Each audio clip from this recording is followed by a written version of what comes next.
Hey, it's Brian Burns, the host of the Brutal Truth About Sales and Selling podcast. You're fired. Man, I remember the first time hearing that on The Apprentice. I was just watching it and I got scared. Especially if we're in sales or any job, really.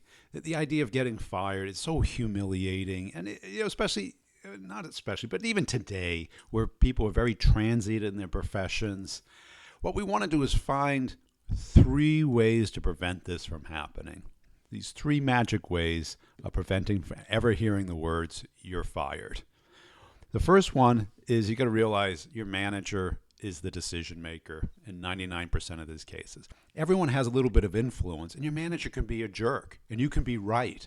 Doesn't matter. Your manager is going to get away with what they want to get away with. And this is reality. You can have a mutiny, but at the end of the day, the likelihood of you winning against your manager is very little. And we may be very valuable to the company. We may think the company can't live without us.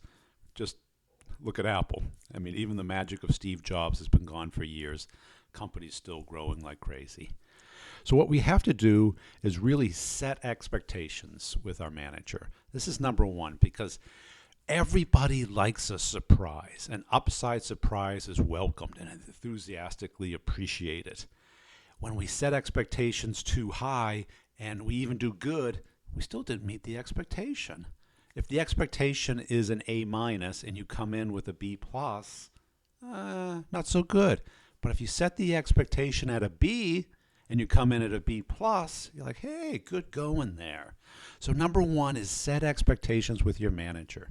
You have to kind of sandbag a little here so that you can exceed those expectations. And at first, people will be a little cautious. It's like, no, I want to set expectations really high. I want to go to the moon, and then I might land in California. It's like, no, because your manager wants to exceed expectations, because sometimes they're not really sandbagging to their manager. They're passing your expectation through.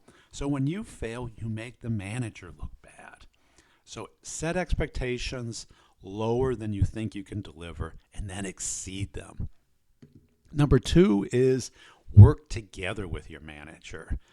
Don't tell them about the obstacles and the problems and the things that are preventing you from meeting your goals. Show them. Have them experience them firsthand.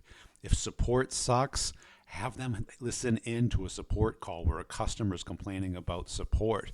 If delivery is late, explain that, look, that we committed to this date and delivery came in at this date.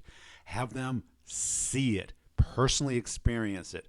Don't just tell them. When you tell them, you appear as a whiner. When you show them, you appear as a team member, as a partner, and they get to feel it firsthand. They'll believe it. They'll buy into it, as opposed to blaming you for it.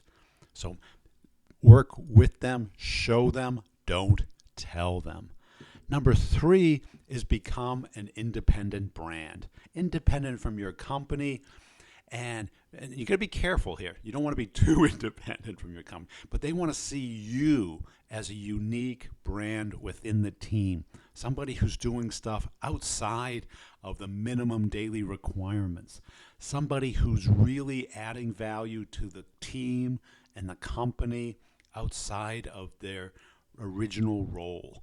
And this is where you want to build your ecosystem, whatever it is in your business, all the connections and the partners, and not always be looking for a job, but always have that network established so your manager knows that they are lucky to have you. And you got to build this brand. Yeah, it can be online. It can be through trade, whatever it works in your industry where you're seen as the go-to person. This will always have job opportunities coming to you, and everybody will be scared that you leave, and everybody will do whatever it takes to keep you. I talk about this in great detail in this week's episode of the Brutal Truth About Sales and Selling podcast on iTunes and Stitcher Radio. If you like it, please like it, comment, share it, and subscribe. Thanks for watching.